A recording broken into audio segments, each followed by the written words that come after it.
అందరికీ నమస్కారం. బాగున్నారా? పొద్దున్న లేచినండి మీరు కంపట్టారు. నాకు మీ పట్టుదలే వేరు. ఎందుకంటే యువగలం పాదయాత్రలో నేను జోలదండే గ్రామం ఉంది, కావలి నియోజకవర్గం, ముఖ్యమంత్రి గారు అక్కడికి వెళ్తున్నారు. మీ పట్టుదల ఏంటో అక్కడ తెలుసుకున్నా. ఊరంతా ఒక మాట మీద నిలబడి లోకేష్ వస్తున్నాడు పాదయాత్రకి, రోడ్ అంతా శుభ్రం చేసి ముగ్గులేసి ఎవరు మళ్ళీ రోడ్డు మీద నడవకూడదని చెప్పారు. లోకేష్ ముందర నడిచిన తర్వాతే వాడు వెంకల మనందరూ వెళ్ళాలని చెప్పారు. నేను ఆశ్చర్యపోయా. ఎందుకంటే 3132 కిలోమీటర్లు నడిచా. కానీ ఆ రోజు వాళ్ళు చూపించిన ప్రేమ, అభిమానం నేను ఎన్నడూ మర్చిపోలేను. సో అందుకే మత్స్యకారుల గురించి ఎప్పుడు ఆలోచించినా, మీ సమస్యల గురించి ఎప్పుడు క్యాబినెట్ మీటింగ్లో చర్చకు వచ్చినా నాకు ఆ రోజు గుర్తొస్తుంది.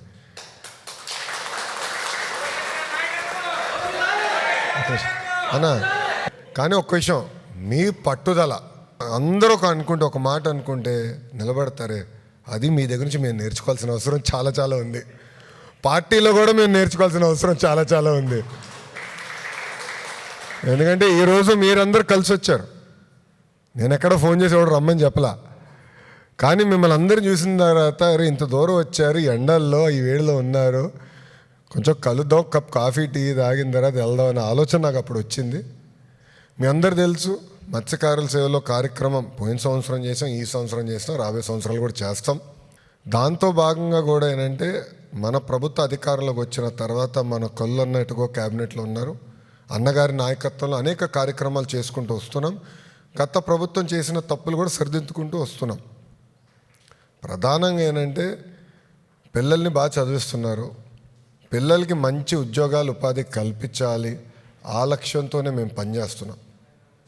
దేశం అంతా తిరుగుతున్నాం, పెట్టుబడులు తీసుకొస్తున్నాం. కారణం ఒకటే, మన పిల్లలకి ఉద్యోగాలు కల్పించడం.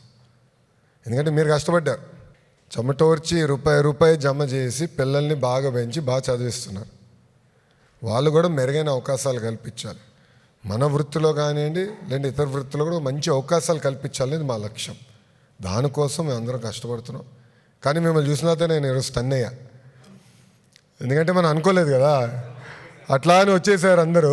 నేను పొద్దున్న లేసి అందరూ వచ్చేయండి అప్పుడు తట్టింది, అరే మత్స్యకారుల సేవలో బాబు గారు బయలుదేరుతున్నారు కదా ఈరోజు, ఆయన పంపించడానికి వచ్చినట్టున్నారు అందరని. అప్పుడు ఫోన్ చేశారు, బాబు తప్పనిసరిగా అందరూ కలిసిన తర్వాత నేను మీటింగ్కి వెళ్తానని చెప్తాం జరిగింది. చాలా సంతోషం. ఎప్పుడు పౌరుషం ఉండాలి, ఎవడు ఆపరు. ఇది మనీళ్ళే, నేను మళ్ళీ చెప్తున్నా, ఇది మనీళ్ళే. మన సమస్యలు మనమే పరిష్కరించుకోవాలి. ఏమున్నా కొల్లన్న ఉన్నాడేట్టుగా కొంచెం స్పీడ్ పెంచమంటా ఉంటాను అప్పుడప్పుడు అన్నని. ఏ సమస్య ఉన్నా అన్నతో మనం ఆడుకుందాం, మనం పరిష్కరించుకుందాం. ఇది మన ప్రభుత్వం, అది మనందరం గుర్తుపెట్టుకోవాలి. సో మా ఇంటి తలుపులు ఎప్పుడు మీకోసం తెరుచుంటాయి. ఏమున్నా రాండి, హాయిగా కూర్చుందాం. నేను ఒకవేళ అటు ఇటు పరిగెడతా ఉంటే ఎవరో ఒకరు ఉంటారు, ఇంట్లో కానీ ఆఫీస్లో కానీ టీం ఉంటుంది, ఎక్కడ కానీ మన పార్టీ ఆఫీస్లో కానీ మనోళ్ళు ఉంటారు, మీకు అందుబాటులో ఉంటారు. కానీ ఒక విషయం చెప్పాలి, నేను మరవలేంది మీ పట్టుదల. అబ్బా, మామూలు మొండి కాదు మీరు. నేను చూసా కదా కావల్లో, ఇప్పుడు జోలదిండేలో అక్కడ డిఫెన్స్ కంపెనీకి వచ్చినాం. ఊరోళ్ళందరూ ఒక తీర్మానం చేశారు, ఎవడన్నా కానీ ఫంక్షన్కి వెళ్తే తోలు తీస్తామని. ఆశ్చర్యపోయా. అంటే పట్టుదల ఒక్కసారి అనుకుంటే ఊరంతా ఒక మాట మీద నిలబడుతుంది. అది మీ దగ్గర మేము నేర్చుకోవాలి రాబాయ్. కంపెనీ కూడా ఈ సంవత్సరం ఆఖరి లోపల పనులు పూర్తి చేస్తారు. వాళ్ళు కూడా చెప్పిన, ఎందుకంటే తమిళలో వస్తున్నారు, మన ప్రాంతంలోకి వచ్చి వేటకు వస్తున్నారు, అది ఆపాలని కంపెనీలు చెప్పా. వాళ్ళకు బోట్ ఇమ్మని. దానికి ఏంటంటే మనుషులు వస్తున్నారు, అది ఆటోమేటిక్గా తిరుగుతూ ఉంటుంది, ఆ కంపెనీ అది. సో బోట్లు కూడా డిఫెన్స్ ఉంది కదా, నేవీకి మా పైలట్లు వీళ్ళు కావాలి. ఈ బోట్లకు అవసరంలా, రూమ్లో కూర్చొని ప్రోగ్రామ్ చేసి పెట్రోలింగ్కి వెళ్తూ ఉంటుంది. వాళ్ళు ఒక బోట్ కూడా ఇమ్మన ఇస్తేనంటే అప్పుడు మన మత్స్యకారులకు ఇబ్బంది ఉండదని. అని ఇదే పట్టుదల మెయింటైన్ చేయండి. తగ్గేదే లేదు. ఇదే పట్టుదల ఉండండి. మీకు అండగా నిలబడే బాధ్యత మాది. ఓకేనా?